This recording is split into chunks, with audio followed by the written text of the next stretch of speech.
Colts playing at LA. Chargers are 1.5-point favorites. This is an afternoon game, or a late afternoon game, I should say, depending where you live.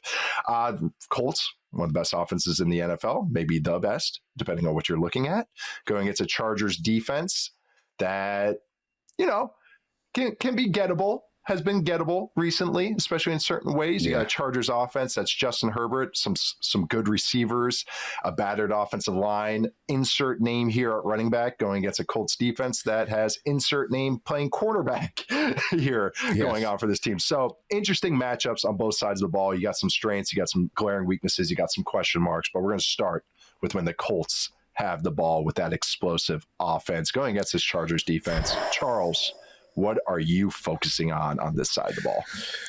Well, man, I think at this point, look, we're 6 weeks into the season, right? We just have to say the Colts have the best offense in football right now. I think that's just look. We'll see. We'll see what happens with Rashee Rice and the Chiefs once that gets back, because that's a player that's got, like, for that offense or where they are, that could be like an absolute firecracker that kind of gets them going back into like what we got used to with the Chiefs in terms of how many points they could score. Yeah. But like over the first 6 weeks of the season, they're averaging 3.3 points per drive. Like, that's insane.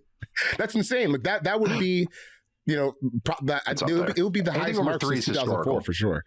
Yeah. It would be the highest mark since 2004. And last time I looked, I think it was the 2007 Patriots averaged 3.1. So like you'll be smashing even what they accomplished that season. So at this point, it's kind of hard to knock them. And I will say, this is more what we kind of expected or hope the Colts would look like in the past, where you kind of look at some of the good players that they have. You say, man, you should be able to run the ball a little bit better than you are. Maybe you should be able to play action game a little bit better than you are. And now it's kind of coming to life. Like Jonathan Taylor is having an outstanding season. And I feel like, even if he wasn't playing for the Colts, maybe people would be talking about like what he's done this year a little bit more. Maybe if they had a little bit more primetime games, because he's been on fire. They're first in success rate on offense. They're first in EPA per play, first in total EPA. I mean, they've been amazing this year. And I think that they kind of have enough talent to maybe push around the Chargers a little bit up front, because the Chargers defense, they've had a weird season. Because last year, it kind of felt like they were overachieving to start the year, and then they ran in the back half of the season. They ran into the kind of the better offenses like the Bengals and the Ravens, and even the Broncos in the second half of the season were able to put up points on the blue chip battle, as you always put it. Yeah, the blue chippers, and it got a little spooky for them. And I think something similar could happen here. I'm not saying that they're going to get absolutely blown out the water, because there still is part of me that says, really, like, Daniel Jones is going to just command this offense that raises everyone to the ground. But based on what we've seen so far, I do think that there's chances for the Colts to kind of stick it to the ground and just keep pounding the ball, because that's one area in this matchup where I think they should have a pretty severe advantage. That's exactly where my eyes went. I mean, the Colts, it's easier when you pull up the stats, usually on True Media or Next Gen Stats, and it's just like Colts. And if you do the rank, next one, it's like 1, 1, 2, 3, 1, 2, 3, 4, 1, 1, 1. So it's kind of like, all right, which one am I going to focus on here? Because eye test wise, you're putting up points, so it's pretty easy to see. And yeah, they have the best run game in terms of success rate in the NFL right now. I mean, Jonathan Taylor, the offensive line's playing really well. Yeah, it's like kind of the really epitome of no real weakness on the O-line. Everyone's at least fine or better. Quentin Nelson's playing great again. It's surprising though, but man, because they lost two starters. Yeah, I know, they let them just go. So hey, sometimes I'm like, all right, you guys are gonna. I mean, that's the thing with what's happened with Ballard and the Colts before. Chris Ballard, their GM, is they bet on their own players, and it's kind of blown up in their face a little bit, where it's like, yeah, you're overpaying a B player. Like, there's a lot of players I like, but are they actually stars? Here they made bets and they said, yeah, these guys are all going to be fine. And they have been fine. And more than fine. And like you said, Taylor's been excellent. They have a nearly 50% rushing success rate, which is always going to be a high mark. But I looked, the Chargers are 23rd in rushing success rate allowed on early down runs. When I was watching that Commanders game, the Commanders could just do whatever they wanted against the Chargers defense. Even last week going against the Dolphins, it was like, yeah, it's not like I'm fearing this run defense. Tier Tart's a good player, but they just don't have a lot of like other guys that can just win one-on-ones. Tuli Tuiapo is really good against the pass, but against the run, he's okay. Khalil Mack did practice though, which is huge because Khalil Mack has always been a better run defender than a pass defender or pass rusher, even though he gets games with like 6 sacks and everything, but he's so good against the run. Yeah, he's so funny. It's like he'll get these huge burst games of sacks and then he has other games where he doesn't get any. And then, but like his calling card, especially 30-plus-year-old Khalil Mack, he's just a plus run defender. And so I that's where I'm can he come back with that elbow? Can he make a difference? Because I think they really, really do need that, especially in this matchup. Tart versus Nelson's going to be a battle. Like, that'll be a lot of fun. And I was kind of looking, all right, this is kind of what I say always pull at threads, try and figure out like how teams can work, how this can all like sort out. Josh Downs, I believe, didn't practice. So I was like, all right, how are the Chargers defense against the slot? They're really good against the slot. If they're average against outside passes, they're really good against deep passes. So on passes that travel 15 or more air yards, their third in success rate. They've only allowed successful pass like 30% of the time on those. And that speaks to, what Jesse Minter does. Everyone's really sound in it. So I think this is like a Pittman, Warren, Jonathan Taylor game over and over and over. Like, I think those three are just going to be the cog of this offense. Like, it's always hard to sort out who is it going to be for that Colts offense, which is a good thing. Fantasy players might not like it, as I talk with Matt sometimes, but in a real football sense, it's really nice because the skill sets are all kind of merging and everything. But I'm curious, like, what they kind of focus on against this Chargers defense that Minter always has a kind of a unique game plan for everybody.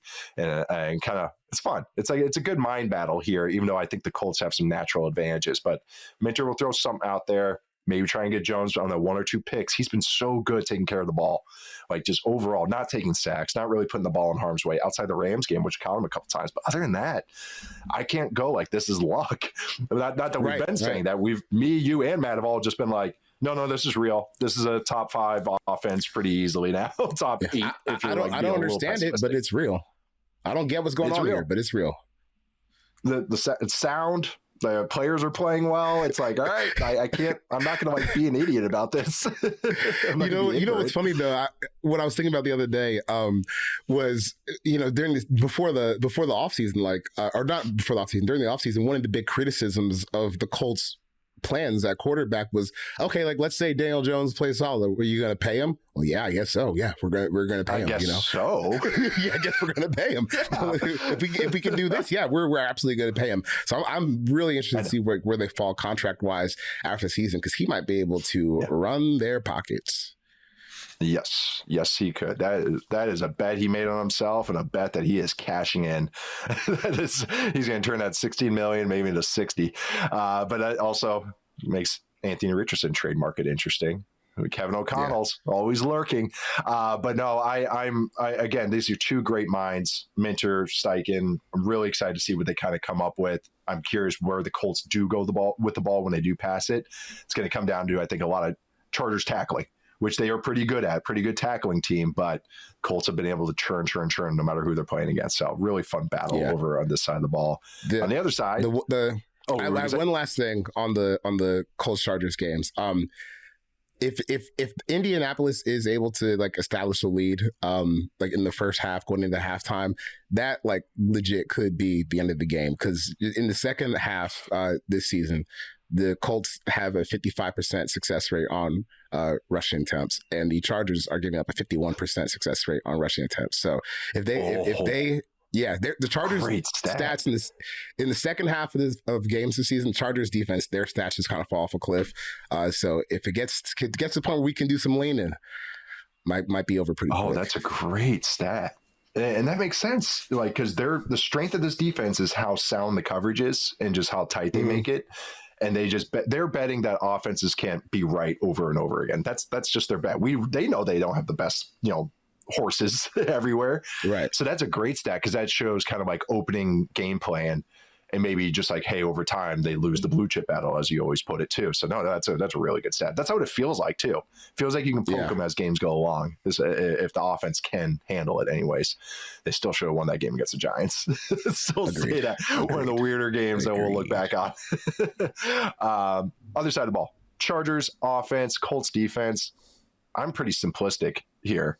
It's if Herbert's upright, that's the only way they have a chance. And it's because the Colts have just a bunch of backups at DB, at corner especially. And the Chargers Herbert especially, has been really targeting the receivers. Quentin Johnson was hurt last week, but there's Ladd McConkey, still stepping up and be able to do that. He was limited this week with his hamstring, but that's what Herbert's been doing, just peppering those receivers. The Colts are pretty weak at corner, and that was even when they had Xavier Howard. And now Xavier Howard's back up, the guy that he beat out, and now Travarius Ward has a concussion, so little concerning in that part. Are there any other parts of this side of the ball that you're focusing on, Chuck? I guess it's really just about Herbert staying upright, because man, they're so beat up on offense. Every year, man, like Slater, all's been hurt, Hampton's out. I mean, it's really just it's up to him to just stay up, because I do think he is good enough on his own to get this Colts defense in this state. But is he good enough to keep up with the Colts offense is another question. Right. So it's gonna be a tough sledding for old Herbie again, as usual. Colts offense that can run. Yeah, old Herbo. Colts offense that can run the ball too. So they can just go hey, here's a 10-play drive. Oh, you went 3 and out because you took a sack. Okay, here's another 10-play drive. All right, you got another 3. That's when blowouts happen. Just because of you control the ball for one side and the other side can't sustain any drives right now. So I know it feels like a Herbert heroics game because not really trusting the Chargers offensive line to run block consistently. They're on third, fourth string running backs. They're on the trade market for running backs. Our friend Bill Barnwell had them trading for Jerome Ford, and that's after they drafted Hampton in the first round and signed Najee Harris. I mean, this wasn't the plan. And so it's but this is, they're competing for a division spot. They're competing for a playoff spot. So they just got to keep going. Just because they don't have their ideal guys, they have to figure it out. But every week it's just going to feel like until Hampton comes back or they get some health luck, that's going to be Herbert chucking it to receivers just over and over again, just over and over down. Ladd, Quinn, Keenan. All right, let's go, buddy. It might be the tight end, the kid from Syracuse. I'm blanking on his name right now, but it might be a week for him where he gets. I do know this. Arande Gadsden from. Oh yeah. I was laughing when he said this wasn't the plan. It wasn't the plan for Hampton to get hurt and the backup was blow his eye out shooting fireworks. But you are the Chargers, so this is where you live. We got 2 eye injuries in these teams. We got Anthony Richardson breaking his eye socket with a stretching band. How hard was he using it to break his eye socket? Yeah. Just rubber banded into his eye. I know. Yeah, he needs sit down and play some video games. Loosen muscle. Something. He's got to have a kid. Get that dad bod going. Just add some fat. Look at Mahomes, man. You're trucking people with a beer gut. It's good. Yeah, it's the way to do it. It's power. No, I'm just really curious for this game. You got some good coaches and some I don't know. They're not nothing's perfect. The Colts offensive line or Colts offense is pretty perfect right now, but it's just I'm curious how Jesse Minter attacks them. That's why I always like defense coordinators, offense coordinators. I respect. I'm always curious how they go against these best units or unique units. So a game that's going to just be very curious to watch and very exciting to watch. With should be some fireworks as well. Final predictions: Chargers 1.5 favorites at home. I am going to take the Colts. You see the Chargers are favorites? Yeah. Okay. Yeah, I'm taking the Colts. Yeah. Taking the Colts. I'm also taking the Colts. I'm covering it now. I would take the over too. I'm also. Yeah, I would too. I think the Colts are just gonna be able to pound it on them. I just over 4 quarters. It's I know Daniel Jones is part of this too, but I just think I just don't think they're gonna be putting a lot of hard spots. That's what you were trying to do, create a lot of third and longs of Daniel Jones. I don't know if the Chargers can do that. So that's tough. Nothing against them. Still think it's a solid team, but I think the Colts are just rolling right now and they're finding a lot of answers on offense. Should be points though, which is always fun. But we are going to take our first break and then we'll come back with 2 more lost in the sauce games. See you guys in a sec. We are back. This is our Haas fight of the week.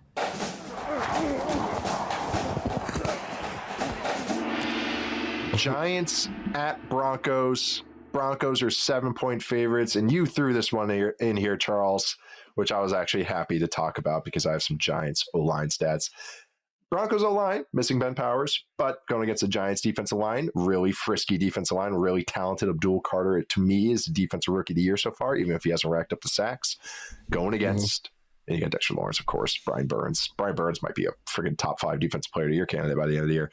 Going against the other side of the ball, Giants offensive line, kind of playing well. Once Andrew Thomas came back, got Cam Skattebo going against, one of the most tenacious defenses in the NFL that racks up pressures and sacks. What's juicing you up about this house fight, Chuck? It was I found myself in a New York sports spiral the other day, sadly, because I just can't escape it. And it wore you down. So I was watching. Yeah, it wore me down. I got kind of addicted to the chaos. I can't even lie. So I was watching the Jets game against the Broncos because I was writing about it for my Four Words column this week, and then I realized they're playing the Giants next week. And I was like, wait, that's kind of fun. Like, this Cam Skattebo, who has no regard for his body, and seems like he doesn't have any interest in getting a second contract in the NFL against a defense that really just put the hurt on a Jets offense, which, look, what they did was historically bad, right? But they have not been historically bad this season, right? It just happened to be an island game, right? So the way that I look at that really is, obviously the Jets feel embarrassed about their output, but that's just another sign that this Broncos defense is legit, and they're, good enough to potentially win the AFC, depending on what happens with their offense for the rest of the season. So that Denver defense against Skattebo and what they've kind of figured out in the running game over the past few weeks, I think it's going to be fun because it's not. I think if you watch Skattebo in college, it's surprising. It's not always the most like explosive running game, but they don't have many plays where they're getting tackles for losses or negative rushing plays. Like, since week 3, they're 5th in percent of rushes that go for 0 or fewer yards. Their stuff rate, the 10th in success rate, but the 24th in explosive run rate. So, it's what you saw at Arizona State, where it's going to be grinded out. You're going to make the other defense feel it. And I think against a defense that is also really physical and playing well, playing a little better against the runners here than they did to close out last season, that should be a fun little matchup. Yeah, the comparison I keep coming to him is James Conner. Like, they run the same, they are built the same. I think James is a little taller. But they both they catch the ball the same, which is something I think is underrated with both of them. They have really good hands. I don't know. Like you said, there's the second contract. It's like, if I was part of the team, I'd be a little worried. But watching them, I'm like, woo, let's go, buddy. Like, not my body, it's not my brain, but I'm enjoying it. Like, it's it's contagious. It's funny how his teammates talk about him too. They're just like, that's him. That's Cam. How it goes. He's Cam. Whether it's Arizona State, I think he was at Sacramento State before that, whether it's with the Giants. But really, I'm glad you highlighted this because I wanted to highlight Andrew Thomas coming back from injury. I mean, he has been phenomenal. I did my quarter season or quarter way through the season rankings or awards, and I had him as protector of the year, which actually going into that process I didn't expect. But then watching the Giants run game get going, even with Russell Wilson / Jackson Dart back there, he's only allowed 2 one-on-one pressures on nearly 100 one-on-one snaps, pass protection snaps. It's first in the NFL, 2.1% pressure rate on one-on-one blocks, which I think is tremendous. So even though the rest of the Giants offensive line, they're just playing better. Like, obviously having an all-world left tackle helps, but everyone else kind of is like, their run game is really getting going. Skattebo matches it perfectly, but they're really like, the double teams look good. Like, this has been a few weeks now. And I think the Eagles is going to against the Eagles and grab the most attention what they did. But no, this O-line's playing a lot better. It's not perfect, but it's playing a lot better. And I wanted to kind of give some shine on Thomas. So I'm curious because Broncos defense that can generate a lot of pressures, Giants defense that can generate a lot of pressures. You got 2 quarterbacks that get a little skittish. So that I think the ball might get deflated in this game, for the Giants, where they're just like, hey, we're going to pound this over and over, and then we'll let Dart get, have a couple moments off play action or something of that sort. But it's kind of like a sneaky good matchup. So I'm glad you highlighted this one. Do you have any predictions for it? I know the Broncos are favored by a touchdown and an extra point. Yeah, I mean, I think it's going to be a pretty tough sled for the Giants offense. I don't expect them to get a whole lot of points, or maybe not even get into the end zone, because it's like a pretty severe overall like talent disadvantage, I think, at the skill spots. But they can at least make it a little tough on a few drives. So I think the Broncos win pretty handily.